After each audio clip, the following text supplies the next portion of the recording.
Welcome to the Otherweb. Our guest today is Victor Kumar.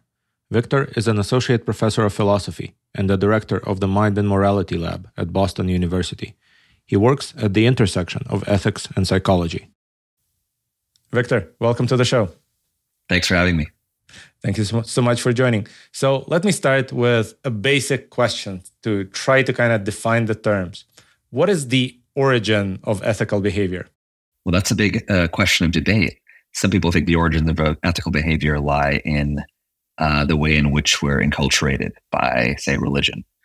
Whereas others think that the roots go much deeper, deep into our evolutionary past, into our ancestry with other apes like chimpanzees. So if we had to try to explore one of these directions, obviously the religious direction is kind of a dead end because you just reach the point of God said so, and there's nowhere to explore past that. But the evolutionary side seems interesting. How do you tend to think about that?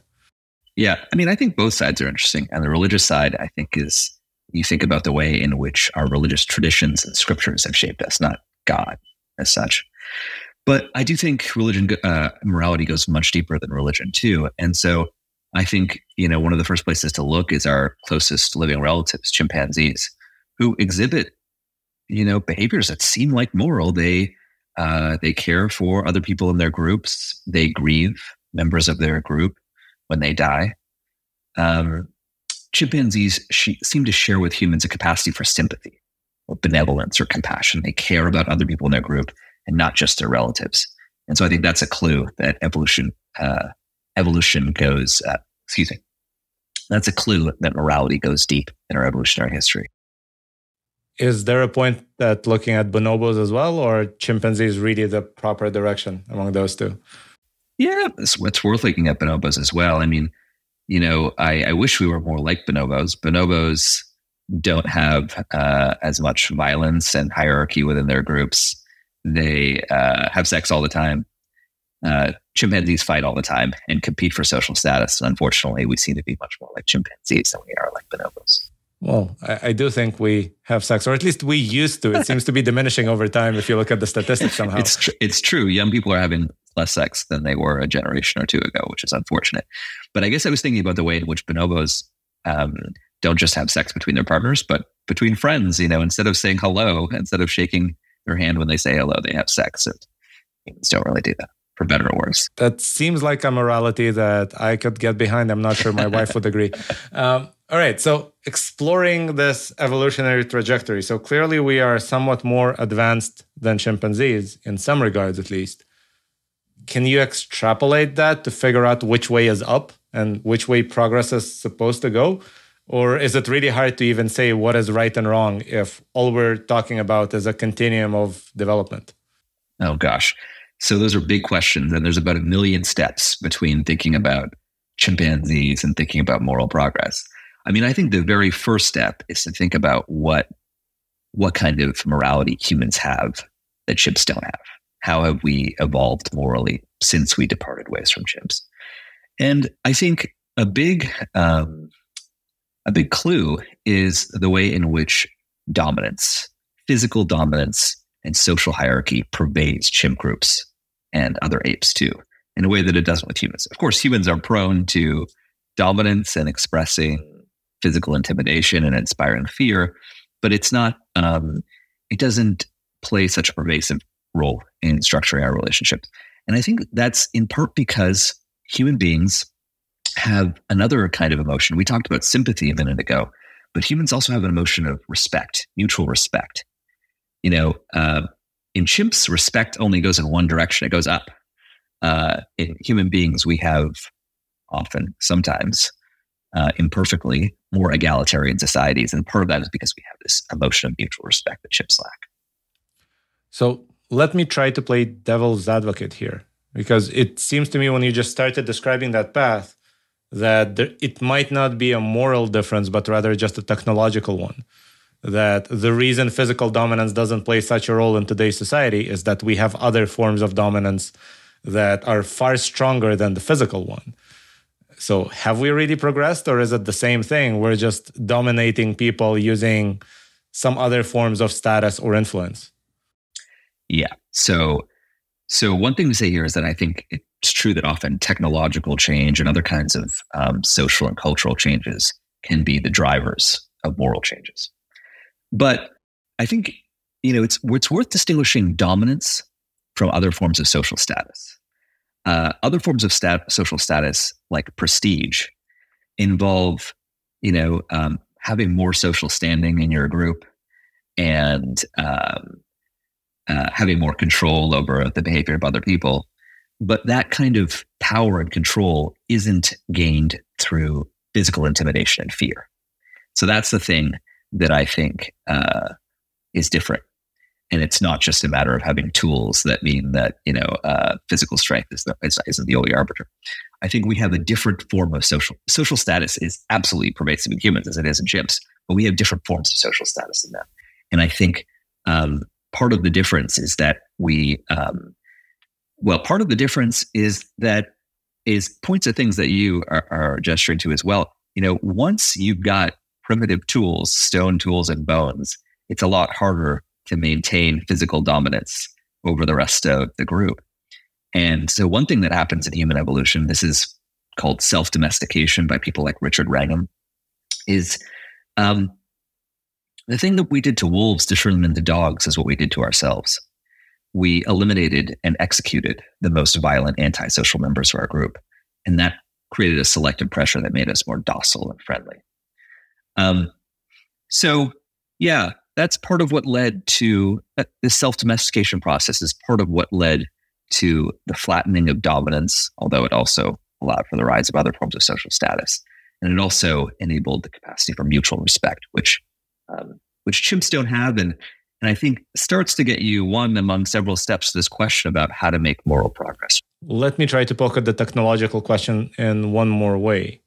If we look at communication or coordination as a technology in itself, then could it be that the fact that humans have developed it basically led to the situation we have now in which one person cannot possibly physically dominate anything? The only way to dominate is to coordinate a group of people, and then you suddenly have one country dominating another, for example. I think that's right. I mean, and so human language plays a big role in this process. So,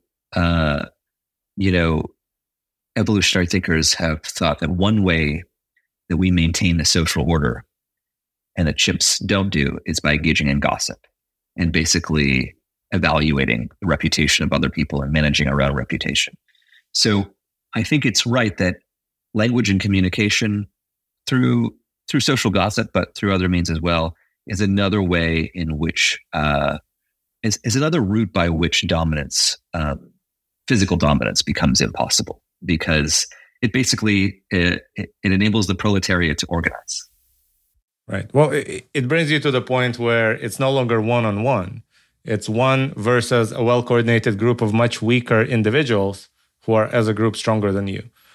And so if we fast forward a little bit, I know we talked a lot about the difference between humans and chimpanzees, but at least to somebody looking from the year 2024, it seems like we've made some progress from the year zero, for example, right? And it's the same humans. There have been no genetic changes.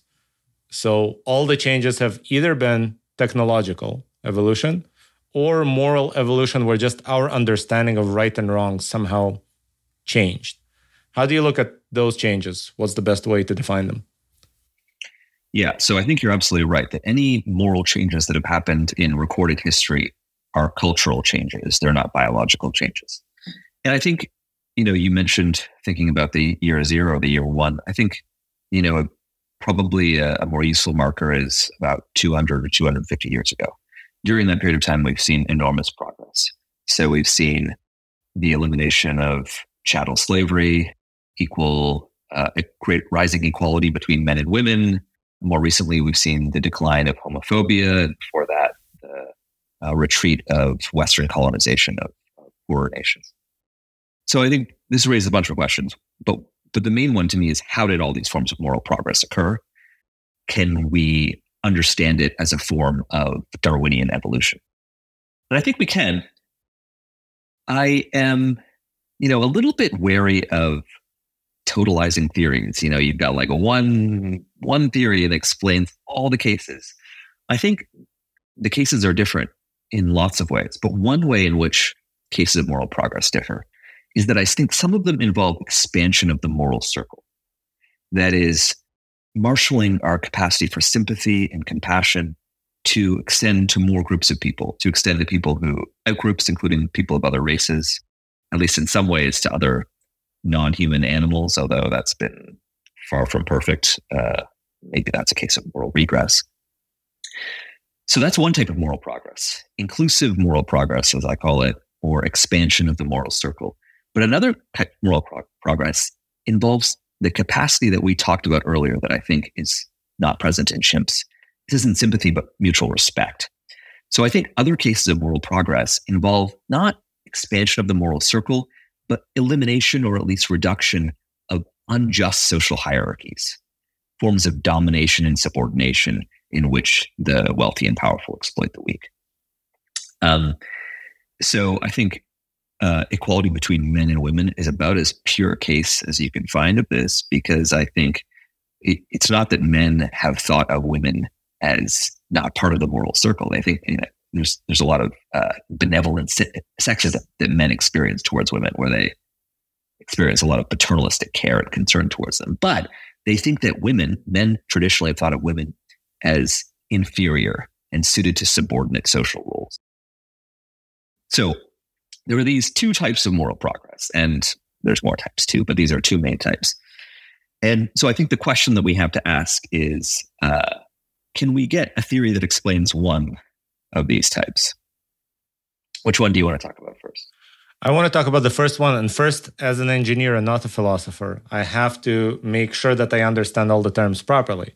And so when you say that we take something like compassion or empathy and we expand it and that constitutes progress, I think that implies that compassion is necessarily good and empathy is necessarily good. How did we arrive at that conclusion if everything we're talking about here is evolved? I don't think that sympathy and compassion are necessarily good. I mean, this is reminds me of criticisms that come from Paul Bloom and Jesse Prinz and other psychologists and philosophers. One thing about sympathy, compassion, is that it's quite biased. You feel sympathy for people in your in-group more so than people in the out-group. It's easy to stoke people's compassion and sympathy for immoral ends if you make them think about those evil people in the out-group that are killing or raping people in your in-group. Another thing about compassion, sympathy, is that it is innumerate. It doesn't scale up with the number of victims at play. In fact, it sometimes scales down. You feel more compassion for a single concrete individual than you do for a whole group. I think that sympathy and compassion is important in expansion of the moral circle, but it's not the only thing that accomplishes that. I mean, you also need other more cognitive tools like social norms and principles and moral reasoning. Compassion is kind of a wedge, a moral wedge. You can feel compassion for people that you didn't previously care about because you see them experiencing pain or suffering. And then I think we need to bring in reasoning and moral rules to develop principles that are universal, that expand our consideration in a principled way. I think that compassion or sympathy is kind of the catalyst, but because it's so biased and innumerate, what's needed is a more cognitive way of determining where the moral circle ends. You've actually gotten exactly to where I wanted to go with the next question already, which is that I don't know about sympathy, but empathy certainly tends to almost be the opposite of economics 101 in many cases, right? You see somebody suffering, you help them, you've just subsidized that behavior, you're going to get more of it, right? Whatever led to that suffering, you're going to multiply it. Or to use an opposite example, let's say rent is too high, people are suffering, they can't afford it. Let's control rent. What are we going to get? Higher rents over time, right? We've seen this in economics in almost every instance where rent controls have been tried, mostly because you've just limited the supply of something. And so if you don't do the step to switch from we just feel empathy, let's help, to what will actually improve the situation in the long run, then you're not really helping in many cases, right? Yeah, I mean, I agree with you completely that empathy and emotions are limited in exactly this way. They motivate people to help in ways that are not just sometimes ineffective, but counterproductive. We need reason. We need our cognitive tools to take the next step after we feel empathy or compassion to figure out what the best way is to help people. And sometimes it means digging more deeply than empathy allows us to see. Empathy kind of projects the surface of things, it projects a spotlight onto people's pain, but not the underlying social conditions that are causing that pain. And for that, we need more cognitive tools. All right. Let's go back to the choice you gave me. We have sympathy and compassion. The circle is expanding. So we're tracking progress over time.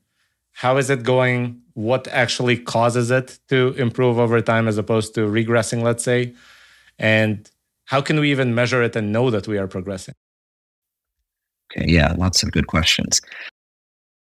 Well, I think when philosophers are asked this question, how do you know that's really progress? How do we measure it? I think that their natural inclination is to reach for an abstract moral theory. Like maybe they'll think, okay, well, let's draw on utilitarianism, the greatest happiness for the greatest number, and then we apply that, and we can do some math too to see whether the rate of progress is increasing or not. I think that's a mistake. I think it's a mistake because who the hell knows whether utilitarianism is true or any abstract ethical theory is true? I mean, we've been doing abstract ethical theorizing for 2,500 years or longer, and we basically haven't made any progress. I think and I think you and anybody listening to this should be much more confident about particular concrete episodes of moral progress than they are about what moral progress is in general in some abstract sense. So I think we should be confident that the abolition of chattel slavery is progress. I think we should be confident that the decline of discrimination against racial and ethnic minorities is progress. Of course, there's lots of edge cases. Is affirmative action progress? Is eliminating affirmative action? That's much harder. But if you zoom back a little bit and think of changes over many decades, it's quite intuitive that things like the decline of discrimination are progress. Now, I think you can then ask the further question: is there anything that things have in common? Well, I think, as I said before, I think expansion of the moral circle is one thing that some cases of moral progress have in common.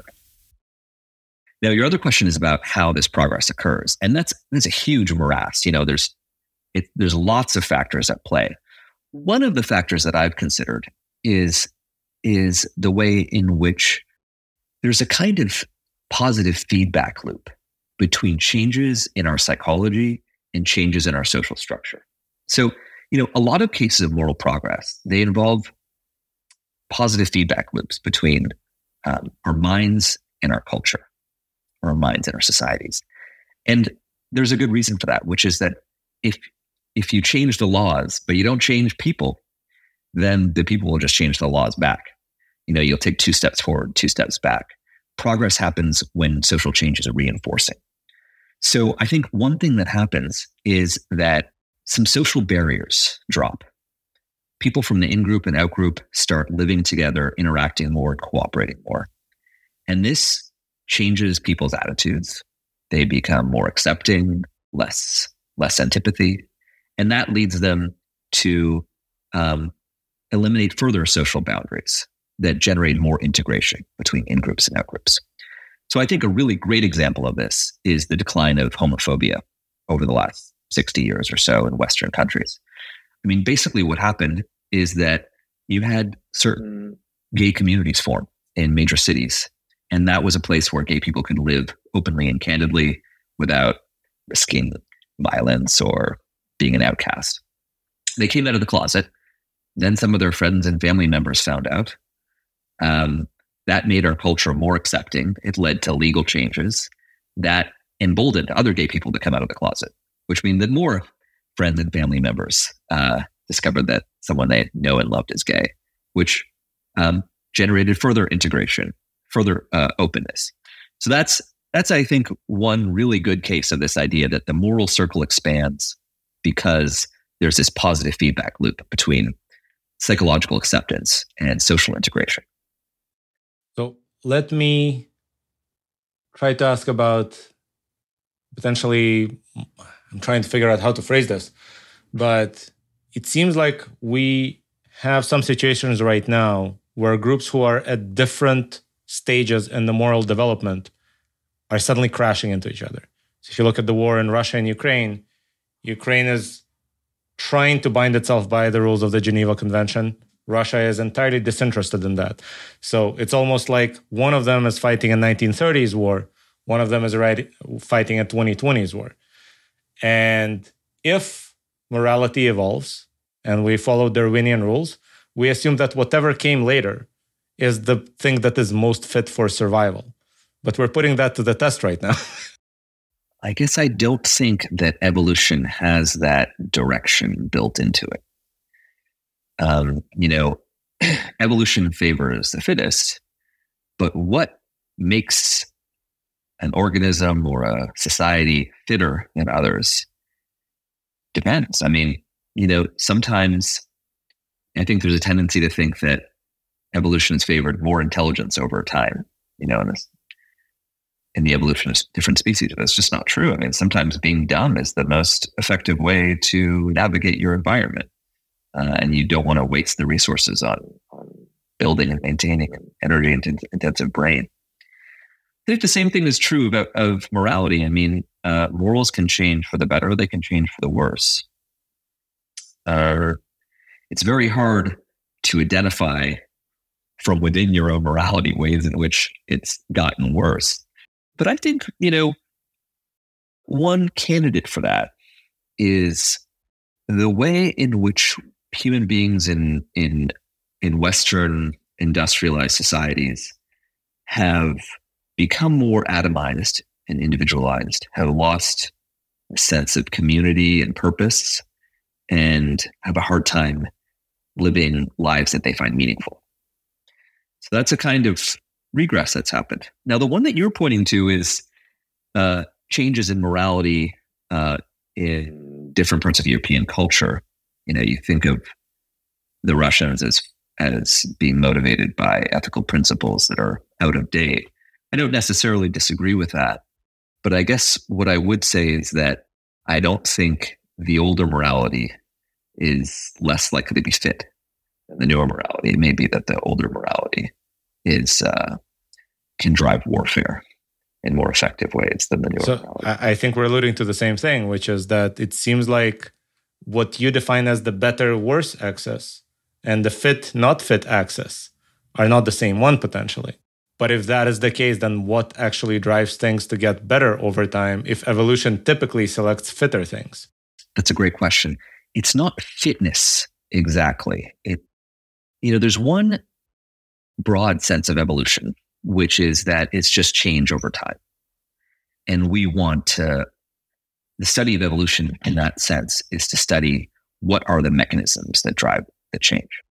Thinking again of the way in which moral circles expand, I think that we have an evolutionary explanation here because we have a general mechanism that drives psychological and social change.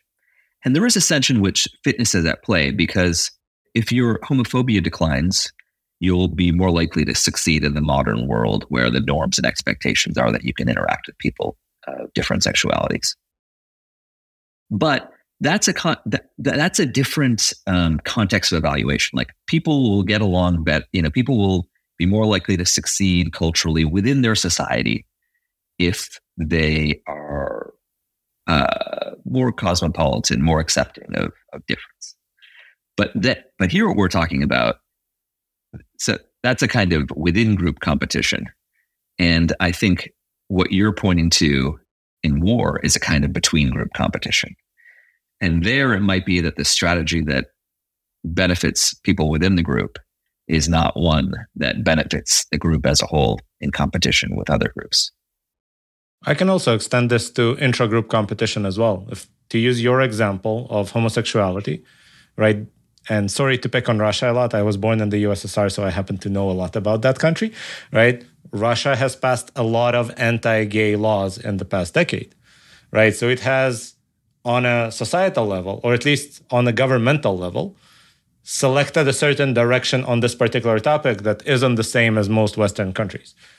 And that seems to be worse on your better, worse axis. But maybe it actually leads to more children and fitness over time. Doesn't seem to be that case by the data so far. It seems like they're having less children than the West. But maybe there is some utility in that? Yeah. I mean, I think it's worthwhile here to distinguish different notions of fitness, biological fitness versus cultural fitness. You know, the currency in biological evolution is the number of your offspring. The currency in cultural evolution is the number of your students, the number of individuals that you can transmit your culture to, whether they are offspring or biologically related or not. So I think you can have many cases in which cultural fitness favors strategies. Cultural evolution favors strategies that reduce your biological fitness. So, I mean, the case of fertility decline is, I think, a great one, which is that, in short, I think the reason fertility rates are declining is that people have better options than having children. They have options that seem more attractive to them. They'd rather have a career. They'd rather spend their time traveling and so on. And that happens when, you have enough wealth to have those options. So I think this is a case where what spread culturally is an interest in opportunities in pursuing non-procreative projects. And that's what's culturally fit, but the culturally fit strategy is reducing the biological fitness of people who adopt it. Yeah, for what it's worth, we have the same opinion of this. And again, as somebody who lived in Israel and studied the Old Testament a lot, I couldn't help but notice that basically all the laws regarding sex in the Old Testament are basically engineered to make sure that men only have one option of where to spill their seed. It has to be in an ovulating woman. All the other options are just gradually taken away, and laws against homosexuality and bestiality and masturbation and having anything to do with a woman who is menstruating or who is too young, who is too old. They've basically eliminated all the options, and then the only option is to be fruitful and multiply. And it seems like what modern culture has done, perhaps inadvertently, is bring all those options back, and now we have less children. Well, not all of those, but the other ones are coming, I think. Yeah. I think it's speculative, but I am tempted by the idea that one of the reasons Christianity spread, Christianity and other Abrahamic religions, is that these policies led to them having more children. And among other reasons, this is the reason why. There's a kind of an invisible hand in shaping the religious principles that have been left to us. Those are the ones that are biologically fitter than the alternatives. Well, I would challenge that in that Christianity and Islam spread much more than Judaism, even though Judaism is the one that came up with the harshest version of these laws. So it seems like evangelism, which is a function of the first two and not of the latter, seem to have played a really big role here. Yes. I mean, these religious laws that you're talking about generate more offspring. But I think to think about why some religions have spread, you also have to think about cultural fitness and the evangelism of Christianity and Islam, I think, are key differences with Judaism. There's a real incentive to spread the word of God beyond just to your children. And with Christianity specifically, sorry to be geeking out on this, but I think the early focus on the neglected, the downtrodden, the ones who are suffering, has been a key feature also, because suddenly you're appealing to the kind of guys that others haven't appealed before. Sorry for using this analogy, but this is like the Harris casino strategy of let's not go after the whale. Let's go after the woman on her way home with her social security check. Let's try to get her to gamble, which is a really kind of evil strategy once you think about it, but it kind of works. You're going after the people who nobody else is going after. Seems like Christianity did that quite a bit. All right, going back from that to the evolution of our morality now in the 21st century, is there a way to predict progress? Is there a way to know what it's going to be 20 years from now and try to behave that way already? I mean, one of the famous features of evolutionary theory is that it's very good at generating explanations in hindsight, but very bad at generating predictions. You know, you give me a population of organisms and tell me what they'll look like in 1,000 or 10,000 years. It's very hard to predict because there's so much chance that goes into change of organisms and changes in culture over time. I think that, our best bet is to look at changes in the recent past. What changes have we seen in the recent past? Is it likely that these trends will continue? And I think, I am in some ways quite optimistic about fights against various kinds of oppression. I think that I wouldn't necessarily say that people have gotten better over the last few hundred years, but in some ways, people in our societies have gotten better. Sexism has declined dramatically, so has racism and other kinds of discrimination on the basis of social difference. I think it's reasonable to expect that some of those trends will continue.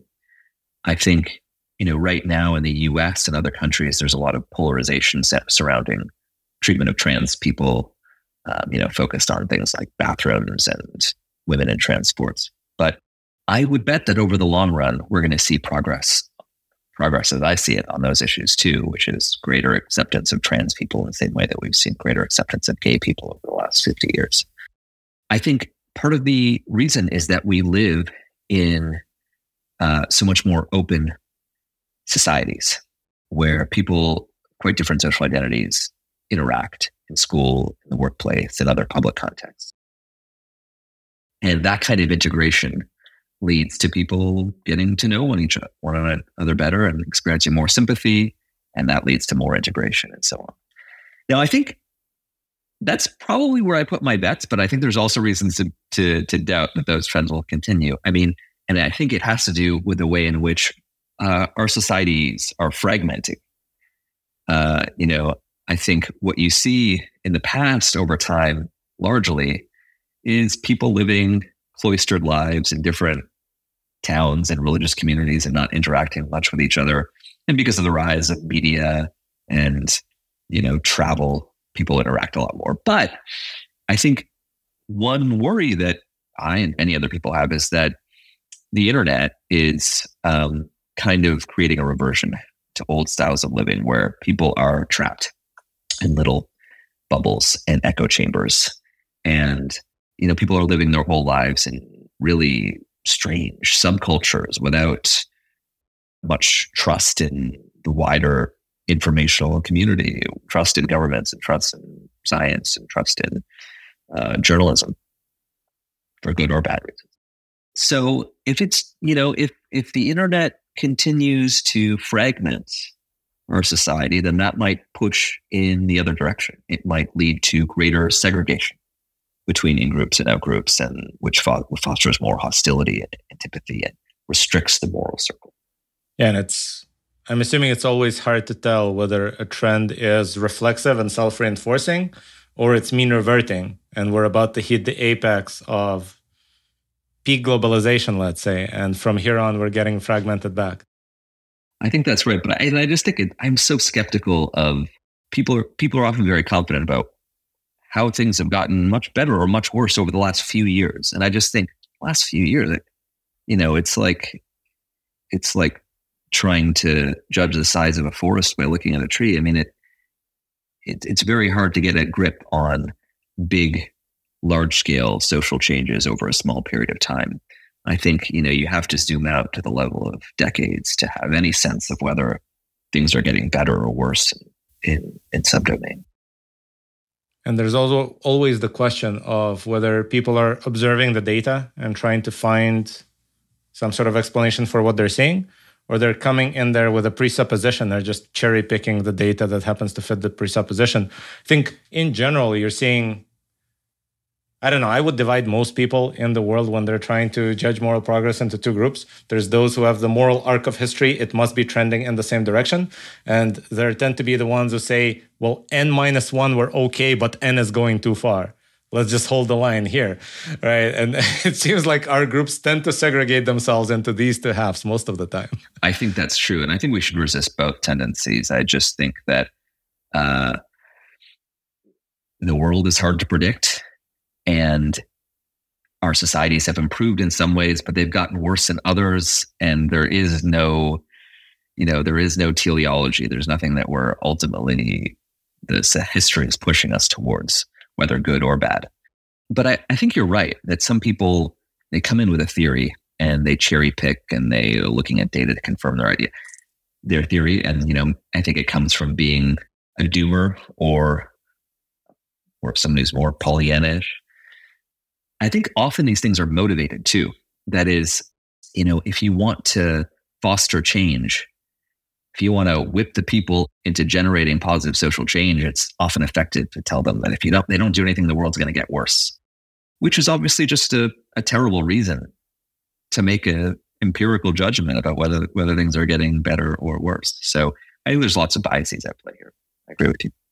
I can also add anecdotally, at least with regards to myself, introspecting, and with regards to most of my friends, it seems like there is a period in our teenage years where we start to understand the world. And then about half of us want to always go back to the way the world was like in this period. Like for me, it's the late 90s. I always feel like the situation of every issue in the late 90s made sense. And now we've always gone crazy in some direction, right? But the 90s is when it made sense to me. And but then there are people who, I guess maybe their childhood was somewhat less happy. And so their teenage years, they rebelled against everything. They didn't like what they saw. And so the rest of their life, they're just trying to get as far away as possible from what they observed in their teenage years. Yeah, that's an interesting theory. I do think that nostalgia is very common, across the political spectrum.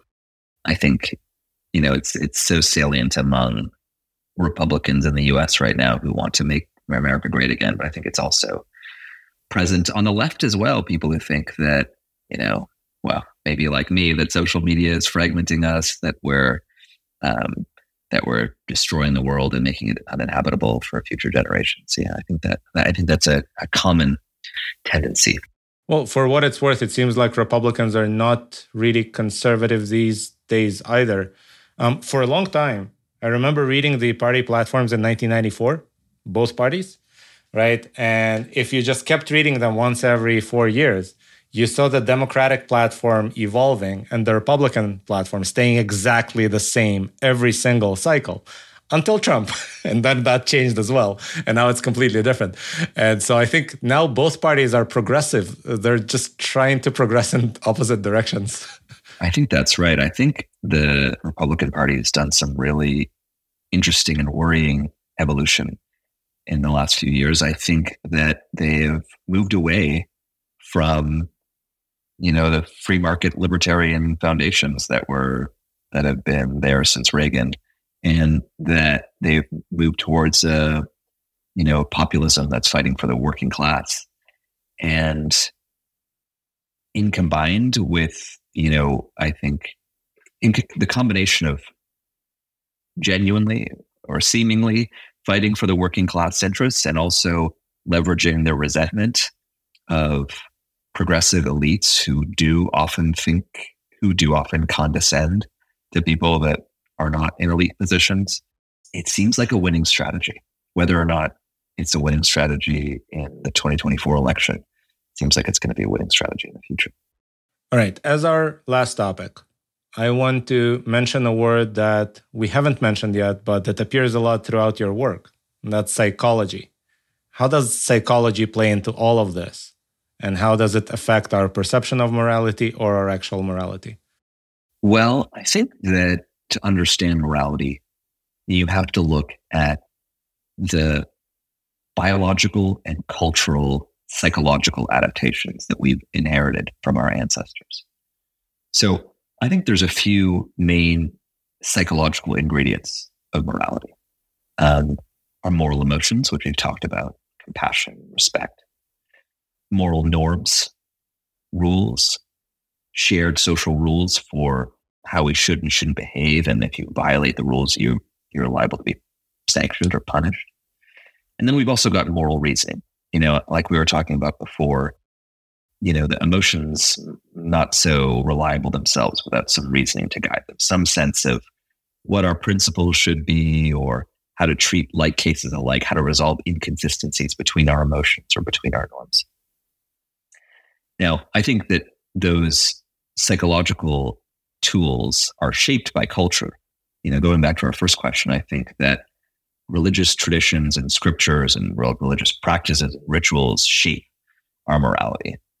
But the core of morality are these evolved capacities for emotion, normativity, and reasoning.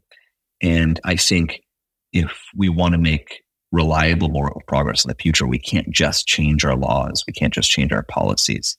We need to change our moral minds as well, which means expanding the scope of people's moral emotions, making people better moral reasoners, more principled moral reasoners, and developing principles that we don't just pay lip service to, but we actually believe, that are about equal consideration for all and opposing unjust forms of domination, subordination. With psychology specifically, we also have a lot of pathologies in the human race, which tend to lead to immorality in many cases.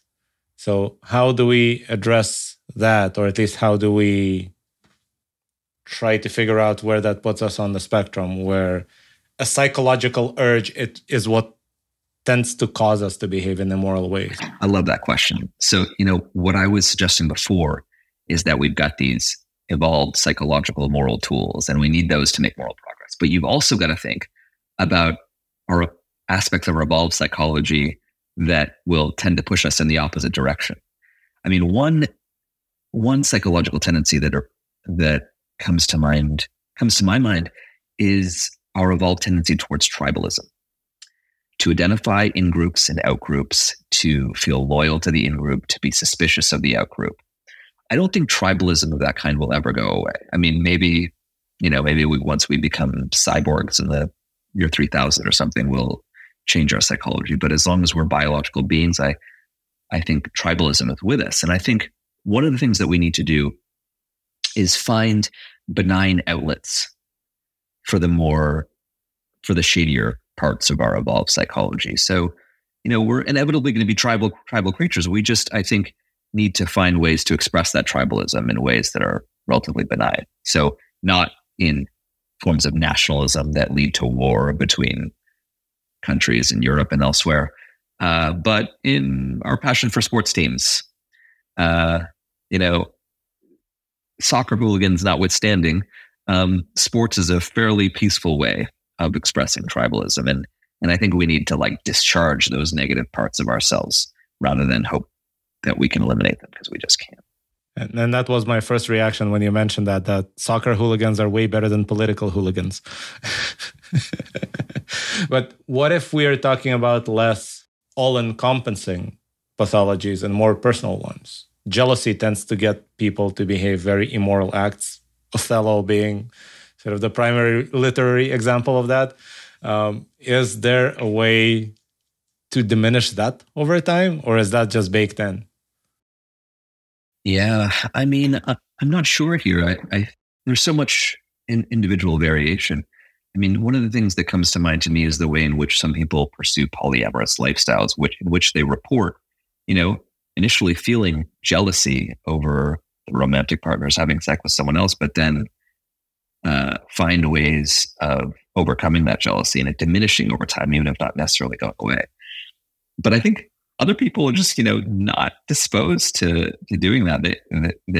Their jealousy will, erupt rather than attenuate over time. And I would say polyamorous lifestyles are a self-selected group to begin with. You can't really look at them and say, here's a human tendency that we see. It starts like this and then it evolves here. Because that's not a human tendency. That's the tendency of a group that already pre-selected themselves to something unusual, right? So I think we're on the same page here. I mean, I think that some of the psychological vices that lead to immorality can sometimes be attenuated for some people, but they're also here to stay as well. I mean, sometimes we can find benign expressions for them, but sometimes we can't. I mean, I think one of the biggest impediments to moral progress is our human obsession with social status. And, we are willing to subordinate other people, to let them suffer if it's a means to enhancing our own status, gaining, positive reputation among some group of relevant people.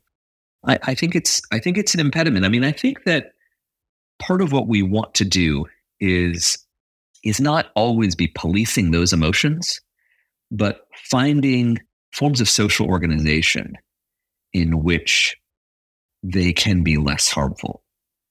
So, for example, I mean, one of the reasons we should, no matter what your political orientation, we should care about economic growth is that economic growth means bringing a lot of people out of poverty, giving them economic security in ways that status competitions can only knock people down so far, So jealousy and status, we can't expect them to go away, but we need to defang them a little bit by living in a society where status seeking can't damage other people too much.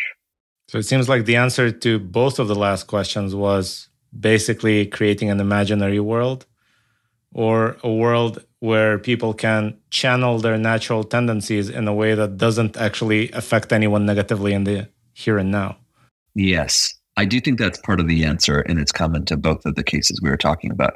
But I think another part of the answer too is generating enough economic stability and security, not just changing what people imagine in their heads, but changing material conditions so that when people fall and when people hurt others, they can't fall too far and they can't be hurt too much.